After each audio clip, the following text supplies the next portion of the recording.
So I'm going to talk about DevOps and managing speed with safety and what that looks like. And we're going to talk a little bit about, first, why is DevOps such a big deal right now? It's interesting, you've got a lot of investment going into DevOps and continuous delivery companies, including Puppet as one of the hottest companies out there. Why is that? What's really happening? What's behind that dynamic of why DevOps is such a big deal? And then I want to talk a little bit about some lessons from the field, a little bit of practice sharing around some of the stuff that's really damn hard about DevOps. You know, everybody likes to tell you it's really easy and you just automate everything and it'll all work perfectly and you'll hit a button and your application will move into production. Well, I want to share a little bit of some lessons we learned in the last couple of years working with customers on the stuff that actually gets you caught up along the way that's really difficult. But first off, a little bit about me. So I'm Scottish. I actually helped James's contingent, believe it or not, in spite of the accent. I'm actually from Dumfries in southwest Scotland. Yay. Next one, obviously, I'm a whiskey drinker. I'm more whiskey than beer. I was a little disappointed last night. Lots of great beer, but the whiskey selection wasn't quite up to par for me. I'm a huge whiskey fan. I'm also the world's worst surfer. And we'll talk more about this later in the presentation. If we have time, I actually have a video. It's not of me, but it's a cool video. And can you guys see what that is? Tiny little in the bottom there on the bottom left. I'm a marketing person. Oh my God, a woman and a marketing person, how awful. So I have to put it right out there up front. I'm not gonna pitch at you. In fact, the only page I have that's a pitch is just so you know why I'm even qualified to talk about the topics I'm talking about.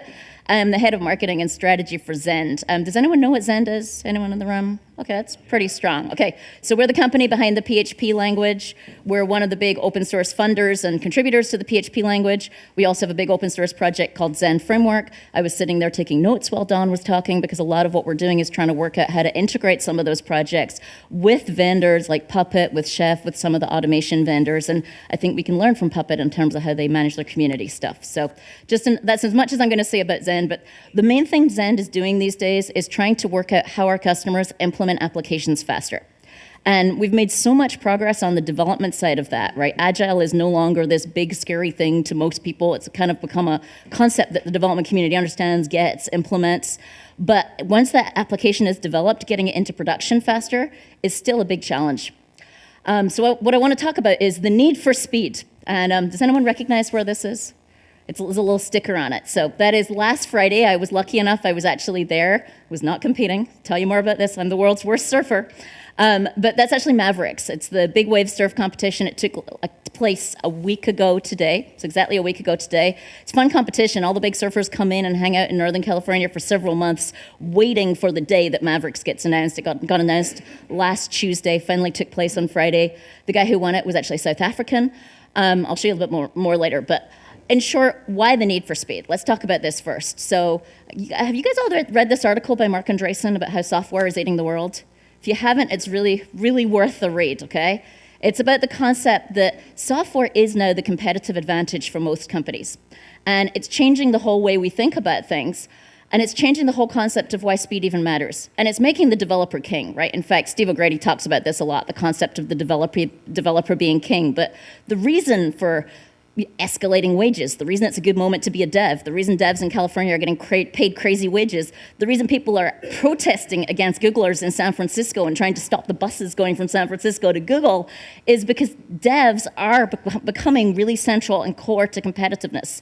And I was actually talking to Nathan yesterday, and he was saying it's really interesting that there's like this backlash against outsourcing right now. It's gone the other way, right? Go back 5, maybe 10 years ago, it was all about outsourcing your entire IT department. But now it's gone the other way where, why would you outsource development? There you are. Why would you outsource development? Because development is actually core to your competitiveness as a company, right? And why is that? Because you've got these upstarts who are coming in and really making software all about the business model. Or differently said, the business model is based on software. So hopefully you guys are familiar with most of these. They're more US-centric examples. I think the most interesting one right now is Square. How big is Square in the UK? Are they here yet? No, okay, so they started out as a credit card transaction. It's a little square piece of plastic that's attached to your iPhone, and it lets you run a credit card as a merchant. So it's much easier. They completely went round the banks and created a payment system for merchants that had lower fees, was simpler, was easier. Well, they just went into consumer payments. What that means is I can send you money by emailing you. I literally send you an email I put $20 in the title of the email. You put in your bank card, I put in my bank card, and it's done. The bank it's much simpler, much easier, but they're running an end run around the banks, right? You compare that to what it takes if you're a banking customer to transfer money, and it's pretty difficult still in the US at least. I think there's actually better solutions in some of the European countries. We're pretty far behind on this stuff, but it's just one example. Skype is another example. Zillow is a real estate example of where a company is actually has taken all the prices, and there's many of these, taken all the prices of real estate and put them online. So they've changed the whole dynamic of what a real estate agent is even for, and it's all about software. All of these companies, their whole competitiveness is based on their application and their software. So the world's changed, and that's why your big companies out there are really struggling with how do I get my software out faster? And it's why DevOps has become this big, big deal, and people are willing to invest not only in developers, but in the DevOps that gets those applications to market. So let's say another few words about why is it so hard to get applications to market? Like, what's the actual problem here? Because everybody's worked on Agile. We develop really fast. We've got all these great approaches. We've got Scrum. We've got storylines. I mean, why isn't stuff just coming to market really fast? And this is actually from a survey that Zend does each year. We go out and we survey 4,000 developers in this case. And what it is we asked what was really going on, and 90% almost of developers came back and said once they've got their code completed, it gets stuck before it gets into production. They experience delays. I don't know if you guys experience this. It's very much true in big companies, because you can't just be flinging everything into production every moment. It's not very automated yet. And we actually looked at some of the reasons behind that. And all kinds of stuff going on here. What's really interesting when you see the lack of collaboration with operations, when you actually dig under that, what's going on is not that developers and operations don't like each other. We could have a debate about that, but it's not fundamentally a we don't like each other issue. What it is different tool sets, right? So when something goes wrong, I talked to a lot of devs about this, when something goes wrong in production, and it gets flung back at you, right? Here's your application, God damn it, there's something wrong with it, right? We heard, you were talking about this and the whole concept of, once something's already out there, you may not touch that app for months and then something goes wrong one day. And what's happened, and the reality is, in most companies, that's really, really difficult because the dev can't see what happened in production, right? You've got these silly ass metrics that tell you what your utilization on the server was. You don't know what actually happened. This is one reason that companies like New Relic are doing really well, because they give you great metrics on what goes on in production.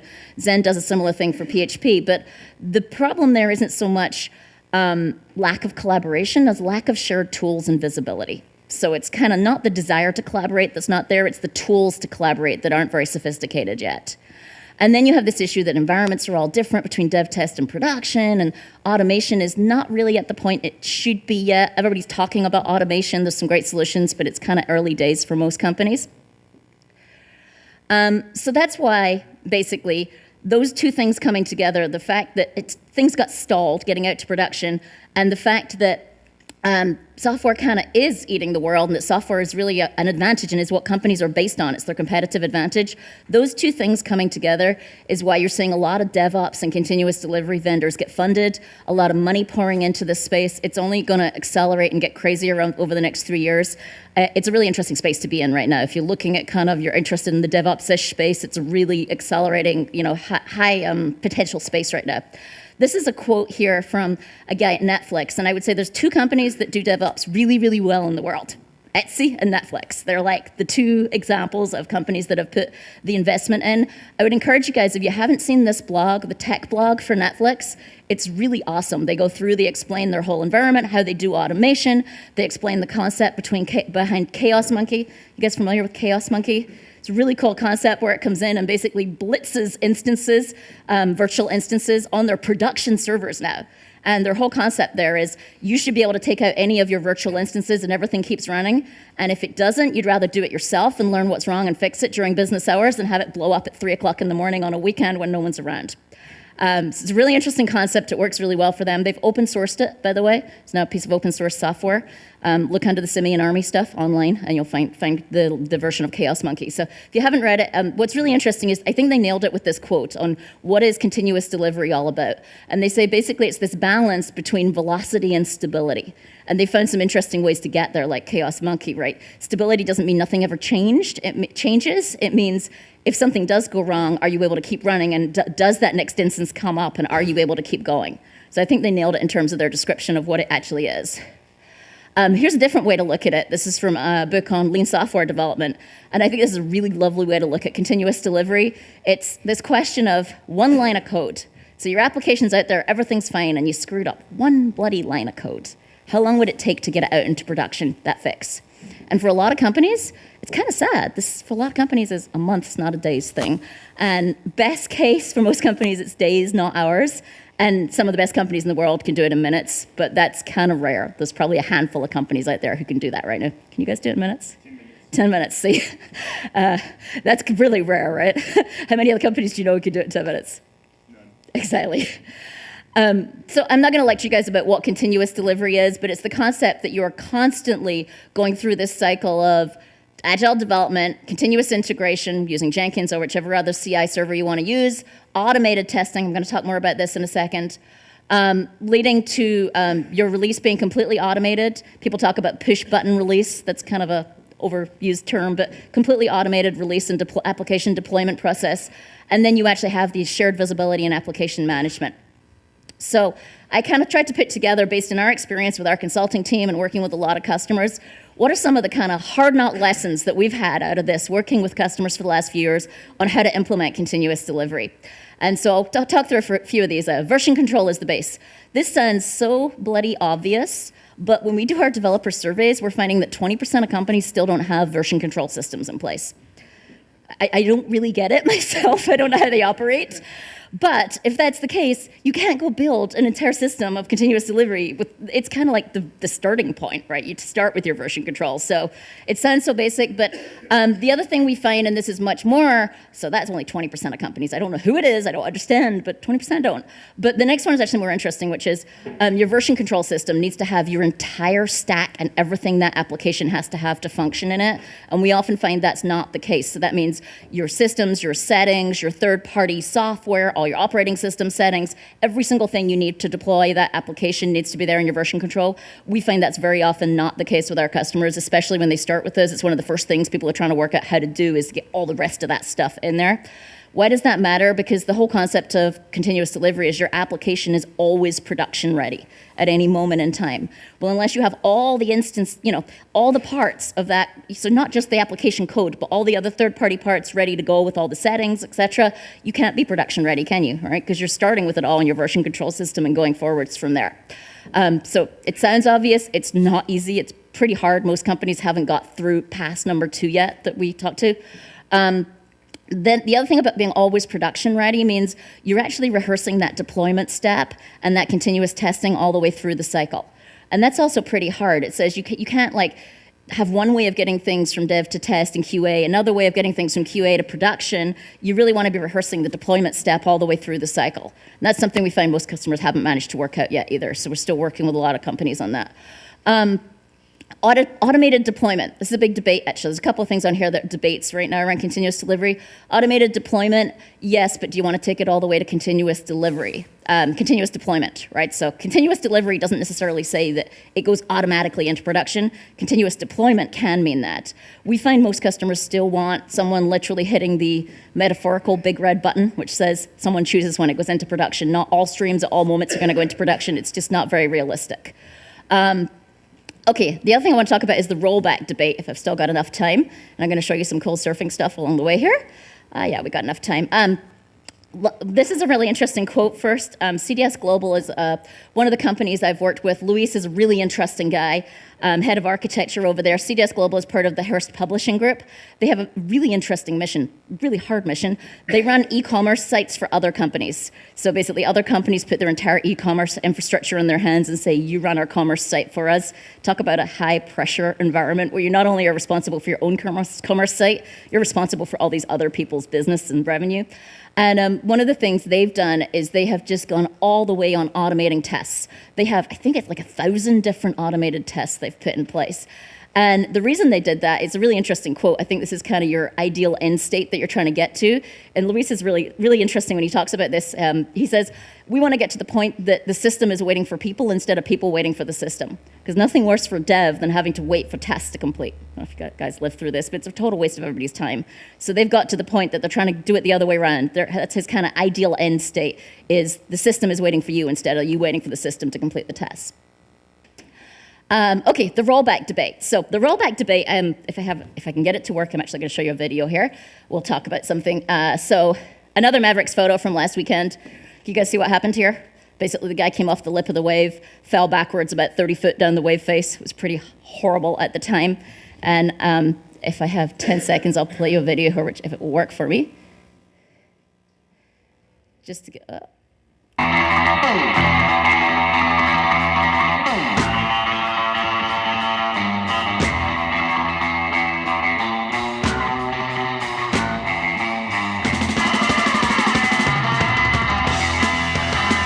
Look at the wave and how hard that guy hit at the bottom. We're going to talk about this in a second.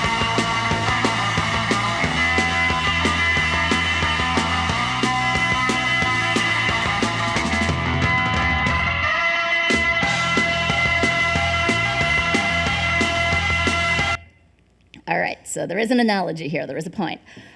So the rollback debate is about when I deploy a piece of code out and something doesn't work. Right? So I've deployed it out to production and something doesn't work. So there are 2 points of view here. One point of view is, well, if you have continuous deployment or at least automated application deployment, why can't you just redeploy the version you started with? There's another point of view that says, yeah, the probability of that working is way too hard. You should have a way to just roll back to where you were before. What do you guys do? Almost always roll forward. Roll forward, yeah. So you redeploy the last version. We're actually of the opinion that you need rollback, which is a bit controversial out there right now. We just find that most customers aren't as sophisticated as you are and aren't able to have it to the level that they can redeploy the previous version and it'll all work perfectly. And so we're actually of the opinion that it's easier to just be able to go back to the version you were, kind of hit the red panic button. So I use the surf analogy to say the red panic button is like this new surf vest. And this is really cool. So this was invented just a couple of years ago by a guy called Jeff Clark. And did you see where that guy came off the top of the wave and the wave came down after him and how much power landed on him from the top of the wave down? So the big issue with Mavericks and why several people died at Mavericks is the wave comes down, you come off your board, the wave comes down, it holds you down to the bottom of the water. Then the next wave comes down and it holds you down. So you're literally on the bottom against the sand, right? And you're being pounded by wave after wave after wave. You are not physically strong enough to get back up to the surface. And that's how people died at Mavericks, is they'd be held down there for 5 to 6 minutes. And that was enough to drown them. And they'd turn up very much later on the rocks. So this guy invented, Jeff Clark, surfer, really interesting guy, surf vest. Key here is you need to be able to do this in your surf vest. It can't be constraining. It's got a couple of gas canisters inside. And basically, when you get pushed all the way down, you pull your gas canister and it pops you straight back up to the surface through all the power of the waves. It's got that much strength, just the fact that you have sudden buoyancy, and then the jet skis come and get you. So rollback to me is like having your life vest at Mavericks when you get caught under the waves. So let me finish up by showing you one thing, which is I said I'm a really bad surfer. I'm actually going to show you what that looks like, being a really bad surfer. So I love it. I get out there all the time. I am the world's worst surfer, okay? And I have no shame about this. I enjoy it. So this is me trying to get up on a wave, trying hard. There are good days like this where it's super duper calm. Oops. That's me trying to make sure I stick to 18 minutes. We're doing good. There's good days when it's super duper calm, but most of the time when I get up, it ends up looking like this. What's missing in this picture? Yeah. So you know how it's supposed to go, like sand, water, surfboard, you on top of surfboard? My case is more like sand, me, water, no idea where the surfboard went. I spend most of my time on the bottom of the water, under the water. So you get used to doing the spin cycle under the waves. But so yeah, there you go. I am literally the world's worst surfer. So I want to show you one last thing to wrap up. Given we've been talking about continuous delivery, to take it back up to kind of the high business level of, you know, why do I say with such confidence that continuous delivery companies, DevOps companies are going to get a ton of money and investment over the next few years, and they're going to be hiring really good devs as well? It's because there's some interesting surveys out there showing the business results that companies get, right? We know some great examples like Etsy with like Netflix, like some of these burn on the web companies, but they've done some cool surveys looking at traditional companies as well. This is one by Computer Associates, and they actually went out and looked at companies who had DevOps versus not, or who had continuous delivery versus not, and looked at their business results and actually said, are they getting any more revenue? Are they getting products to market any faster? I mean, even Puppet did, where's Dawn sitting? She's back there. Puppet did a cool survey recently. They're about to do the new one this year. Did you close it already? Or can people still? Cool. So they did a really interesting survey around the whole concept of speed and time to market, and they found that people released last year's survey that people got applications out 30 times more frequently when they invested in DevOps than when they didn't. And this survey from CA found that it can make anywhere from like a 17 to 20% difference in some of your core business metrics like revenue. So that's why you're seeing such a big investment in it. It can actually matter if you get stuff out to market faster. So that's it for me. That's all I was going to go through. Thanks for giving me some time today.